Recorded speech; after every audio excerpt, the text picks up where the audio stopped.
절교한 친구하고는 화해하지 말아라. 로마의 격언 중에는 천성은 아무리 쫓아내도 곧바로 되돌아온다라는 말이 있다. 인간이 태어날 때 갖고 나온 고유한 성격과 개성은 절대로 바뀌지 않는다.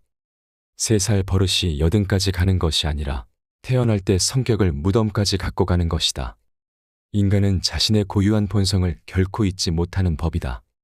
인간의 행동은 이처럼 내재적인 본능의 지배를 받는 것이므로 똑같은 상황에서 똑같은 행동을 되풀이한다.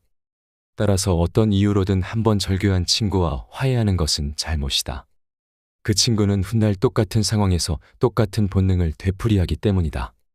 그때 가서 그럴 줄 몰랐다고 말하거나 배신자라고 비난해야 소용없다. 한번 잘못을 저질러 해고한 하인을 불러들이는 것도 잘못이다. 사람은 일단 이해관계가 바뀌면 태도가 달라진다. 따라서 그 사람의 성격이 파악되면 그런 줄 알고 그를 대할 필요가 있다. 그리고 그를 받아들이는 경우에는 그와 헤어졌던 이유와 함께 받아들인다는 것을 명심해야 한다. 광물학자가 광물의 표본 자료를 갖고 물질의 특성을 표기해 주는 것처럼 앞으로 우리는 사람을 대할 때 우리가 관계를 맺고 있는 이웃 사람들의 성격적 특성을 마치 광물의 본래 특성처럼 분류해 둘 필요가 있다. 그 이유는 사람의 성격은 변하지 않기 때문이다. 남의 잘못을 고치는 일은 거의 불가능한 일이다. 남의 생각이나 의견은 반박해서는 안 된다. 남을 불합리한 생각과 허망에서 벗어나게 하려는 것은 비록 구약성서에 나오는 인물처럼 969세까지 살아도 그 목적을 달성할 수 없을 것이다. 또한 남과 얘기할 때는 아무리 호의적으로 말한다 해도 상대방의 잘못을 비난해서는 안 된다. 남의 감정을 사기는 쉽지만 그 잘못을 시정하기는 매우 어렵기 때문이다. 만일 남이 차마 귀로는 들을 수 없고 전혀 이치에 닿지 않는 말을 하더라도 개입할 필요가 없다. 단지 그가 서투른 연극을 하고 있다는 것을 알고 있으면 된다. 이 세상에서 진리나 교훈을 전하려는 사람이 혹시 자기의 임무를 완수했다면 그것은 행운에 속하지만 대부분의 사람들은 그 과정에서 오해와 푸대접을 받거나 아니면 저항과 학대에 시달릴 수밖에 없다. 그러므로 자신의 의견을 남에게 납득시키려면 열을 올리지 말고 끝까지 진실하고 냉정하게 설득을 해야 한다.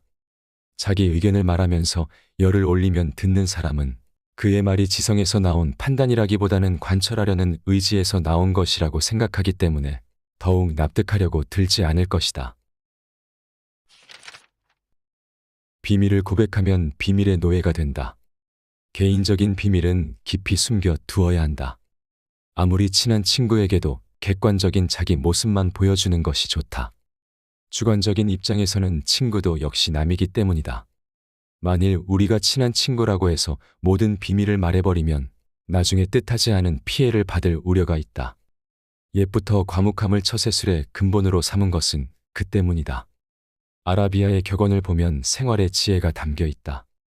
적에게 알려서 안 될 일은 친구에게도 알리지 말라.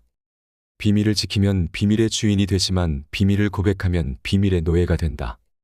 그리고 평화의 열매는 침묵의 나무에서 열리는 법이다. 후회는 자신을 고문하는 짓이다. 조심해서 말 위에 안장을 얹어 놓아라. 그 다음에는 대담하게 말을 몰아라라는 말은 괴테의 격언집에 나온다. 남자는 일단 일을 시작하고 최선을 다한 후에 실패를 하면 그 다음은 깨끗이 잊어야 한다. 사람의 일이란 우연과 착오가 늘 곁에 따라다닌다. 우리는 불행한 일을 당하거나 자기가 하는 일이 좌절되면 이렇게 될 줄 몰랐다거나 그렇게 하지 않았더라면 이 정도까지 되지는 않았을 텐데 하고 후회를 한다. 그러나 그런 후회는 스스로 자신을 고문하는 짓이나 마찬가지이다. 그런 경우에는 이스라엘의 다비드 왕을 본받아야 한다. 다비드 왕은 어린 왕자가 병들어 누워있을 때 야훼에게 낫게 해달라고 간절히 기도를 드렸지만 왕자가 죽자 곧 몸을 일으킨 후에 기분을 전환하여 조금도 회한에 잠기는 일이 없었다. 그러나 성격상 좀처럼 체념할 수 없는 사람이라면 자신의 이성에 호소하여 우리들의 인생이란 숙명적으로 피할 수 없는 운명이 있다는 것을 인정해야 한다. 질투는 부도덕과 불행의 가시를 품고 있다. 질투는 인간의 자연스러운 본능 가운데 하나지만 부도덕과 불행의 가시를 품고 있다. 그래서 옛부터 질투는 우리들의 행복을 가로막는 적이자 죄악으로 간주되어 왔다. 우리는 가능한 한 질투라는 본능을 우리 인격에서 잡초처럼 뿌리 뽑아야 한다. 세네카는 자신의 소유에 만족하고 이를 즐기려면 남들과 비교하지 말라. 자기보다 더 잘 살고 더 많이 가진 자를 부러워하고 배 아파하는 사람은 결코 행복할 수 없다고 말하면서 행복하려면 자기보다 못한 자가 얼마나 많은가를 생각하라고 충고했다. 우리는 항상 위보다 아래를 보고 살아야 하며 자기보다 행복하다고 여기는 사람이 보기에만 그런 것인지 아니면 실제로는 불행을 감추고 사는지도 의심해야 한다. 사람이 자신을 위로하는 가장 빠른 방법은 자기보다 불행한 사람을 보는 것이다. 단조롭고 단순함이 행복에 이르는 길이다. 우리를 행복하게 하는 것은 아주 작고 사소한 일을 잘하는 데 있다. 사소하고 작은 일이란 무엇인가? 아무도 만나지 않고 혼자 책을 읽거나 음악을 듣거나 명상을 즐기고 혹은 마당을 쓸고 꽃을 바라보는 일 같은 것을 말할 수 있다. 일상의 평범한 일 그 자체를 말한다. 우리는 넓은 곳을 바라보기보다 좁은 시야에 바라볼수록 또 행동 범위가 넓은 것보다 좁을수록 더욱 행복을 누릴 수 있다. 세상을 넓게 보면 욕망이 커진다. 시야와 행동 반경이 넓어질수록 욕구가 더욱 발생하고 욕구가 생기면 그것을 이루려는 걱정과 불안이 증가된다.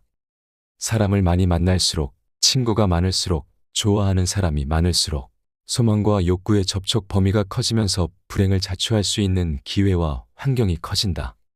행복해지기 위해서는 의지와 마음의 동요를 적게 해야 한다. 괴로움은 적극적인 마음에서 비롯되고 행복은 소극적인 마음에서 나온다. 마음의 안정과 고요와 평온함은 야망과 부산스럽고 시끄럽고 바쁜 것으로부터 오는 불행보다 훨씬 낫다. 우리는 성취 뒤에 오는 절망과 허물을 이미 알고 있기 때문에 이런 전제가 가능한 것이다. 작가나 화가나 음악가들이 예술 작품을 창작하면서 행복을 묘사할 때 전원적, 목가적 자연 풍경과 고요함과 아름다움을 그리는 것을 보아도 인간의 행복이 어디서 오는 것인지 잘 알 수 있다. 그들은 행복을 묘사할 때 늘 한적한 시골과 자연 풍경과 외로움과 고요함을 찬미하고 있지 않은가. 예술가들은 단조로움과 단순함이 행복의 기본적인 조건이라는 것을 잘 알고 있다. 단순하고 단조로운 삶, 그것만이 행복을 누리는 길이다.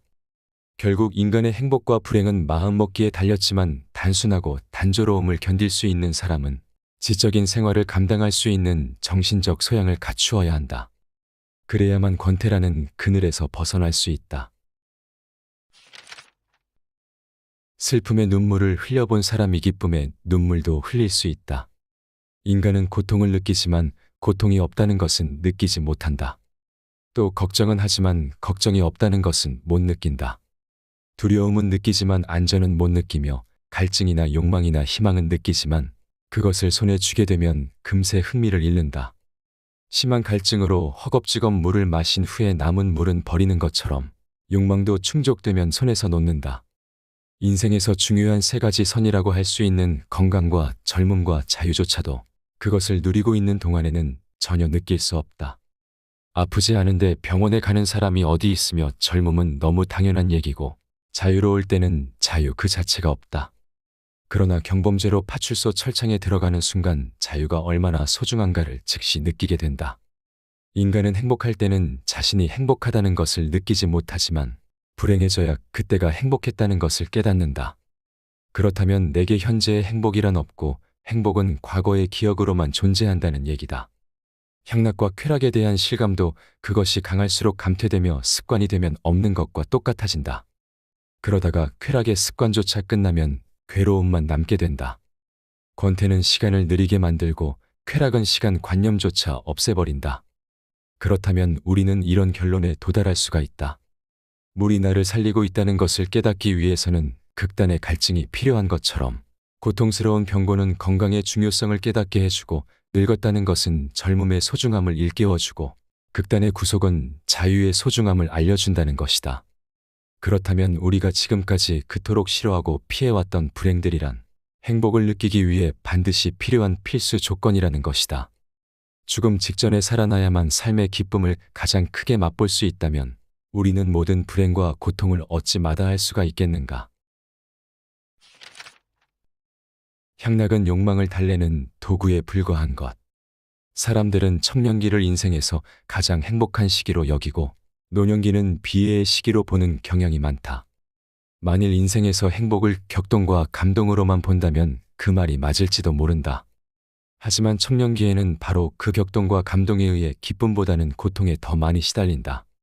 그러나 노년기에는 격렬한 감동은 가라앉아 있고 청년기에 그토록 감격적인 일들도 명상적인 색채를 띠며 다가온다.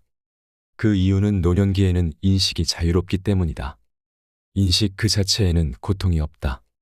물론 감동이나 감격 그 자체가 인간을 행복하게 하는 것은 아니다. 노년기가 되어 향락을 누릴 수 있는 기회가 적거나 없다고 해서 슬퍼할 필요는 없다. 왜냐하면 향락이나 고통은 같은 성질의 형태인데 향락은 소극적이고 고통은 적극적이라는 차이밖에 없다. 그것을 이해하면 소극적인 향락에 대해 집착할 이유가 없게 된다. 모든 향락은 욕망을 달래는데 불과한 것이어서 욕망의 소멸과 함께 향락도 사라진다. 그것은 마치 식사 후에는 식욕이 없어지는 것이나 깊은 잠에서 깨어나면 더 이상 졸음이 오지 않는 이치와 같아서 향락의 기회가 없다고 해서 탄식할 이유는 없는 것이다. 철학자 플라톤이 그의 저서 공화국에서 늙으면 지금까지 우리를 끝없이 괴롭게 하던 성욕으로부터 자유로워졌다는 것만으로도 행복해질 수가 있다고 쓴 것은 당연한 말이다. 젊은 시절 한때 성욕으로 인한 참을 수 없는 충동과 격정, 무서운 광기 등 저악마적 사념의 유혹으로부터 벗어나 완전히 이성을 회복할 수 있게 된다는 것은 행복한 일이다. 물론 청년기에는 그런 폭풍 같은 긴장의 시간들이며 우울함이나 비애가 깃들어 있어야 하고 노년기에는 평온하고 쾌활한 기분이 있어야 하는 것은 사실이다. 그 이유는 청년기에는 악마의 지배 밑에서 강제 노동을 감수해야 하므로 자유로운 시간이 쉽게 허락되지 않지만 성욕이 소멸된 후에는 생명의 핵이 소진되고 인간은 껍질만 남은 인형처럼 되어 있기 때문인지도 모른다. 고통이 없고 기쁨도 없다면 그것이 가장 행복한 상태이다. 내가 처세에 관해서 가장 큰 가르침으로 여기는 것은 철학자 아리스토텔레스의 니코마쿠스 윤리학에 나오는 다음과 같은 구절이다. 현명한 사람이 원하는 것은 쾌락이 아니라 고통이 없는 상태이다. 현명한 사람은 고통이 없기를 바랄 뿐이지 쾌락을 원하지 않는다. 예를 들어 우리 손에 작은 가시가 박혀서 몹시 심한 통증을 느끼고 있다고 해보자. 몸 전체는 건강하지만 그 점은 조금도 달갑게 여기지 않거나 전혀 관심이 없고 오직 가시에 찔린 통증에만 신경이 쏠려 다른 즐거움이나 기쁨을 도외시하고 만다. 그뿐만 아니다. 우리는 사업이 순조로운 편인데도 어느 한 가지 일이 뜻대로 안 되어 불만이 생기면 다른 일은 염두에 두지도 않는다.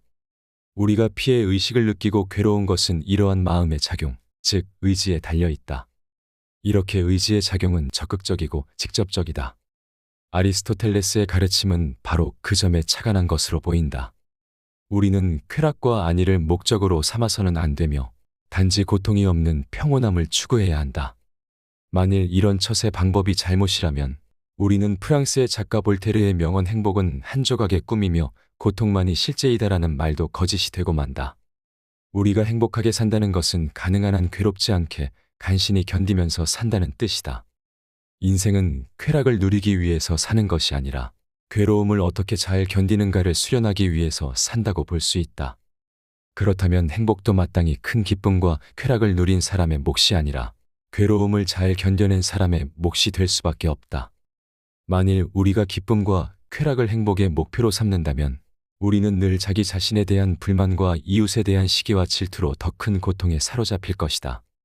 만일 현재 고통도 없고 권태도 없는 상태라면 당신은 지금 행복한 상태에 있다고 말할 수 있다. 그렇다면 우리는 결국 살아가면서 쾌락과 기쁨을 얻으려고 노력하지 말고 될 수 있는 한 괴로움만 없도록 노력해야 한다. 하지만 대부분의 사람들은 그렇게 하지 못하기 때문에 더욱 불행해지는 것이다. 잘 살기는 바라지도 않아 그저 아프지 않기만 바라는 거야. 우리는 생애의 초반이나 전반부에는 누구나 그렇듯이 행복에 대한 큰 갈망과 희망과 포부에 가득 차 있다. 그러나 생애의 후반부에 접어들면 다소 사람마다 차이가 있겠지만 우리가 그처럼 갈망하던 사랑이나 행복이나 야망이 한낱 망상의 산물에 불과하다는 것을 깨닫는다. 생애 후반부에서도 아직 그것을 깨닫지 못했다면 그는 여전히 생애 전반부에 살고 있거나 아니면 바보이다. 따라서 지혜로운 사람은 강렬한 쾌락보다는 다만 고통이 없기를 바랄 뿐이며 우리가 흔히 주위에서 보아온 재난이나 불행을 피할 수만 있다면 다행이라는 생각을 하게 된다. 잘 살기는 바라지도 않아 아프지 않고 살 수만 있으면 좋겠어. 당신의 입에서 그런 말이 나왔다면 당신은 이미 생애 후반부에 살고 있는 셈이다. 나 역시 젊은 시절에는 문을 두드리는 소리가 들리면 야, 뭔가 좋은 수가 있나 보다 하고 반가워했지만 나이가 들고 인생을 겪고 난 후에 문 두드리는 소리를 들으면 혹시 불길한 일이 생긴 것은 아니겠지 하고 중얼거리곤 했다.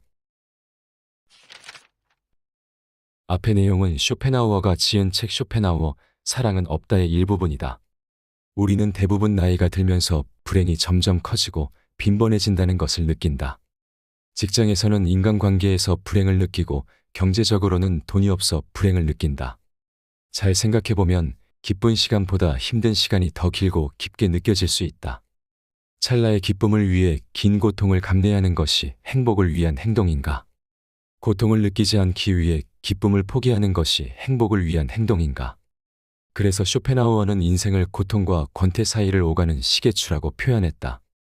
시계추를 움직이는 힘은 욕망이기에 고통과 권태를 벗어나기 위해서는 욕망을 버려야 한다. 불교에서는 이것을 열반의 경지에 오른다고 표현하다. 결국 욕망을 어떻게 조절하느냐에 따라 자신의 삶이 달라지는 것이다.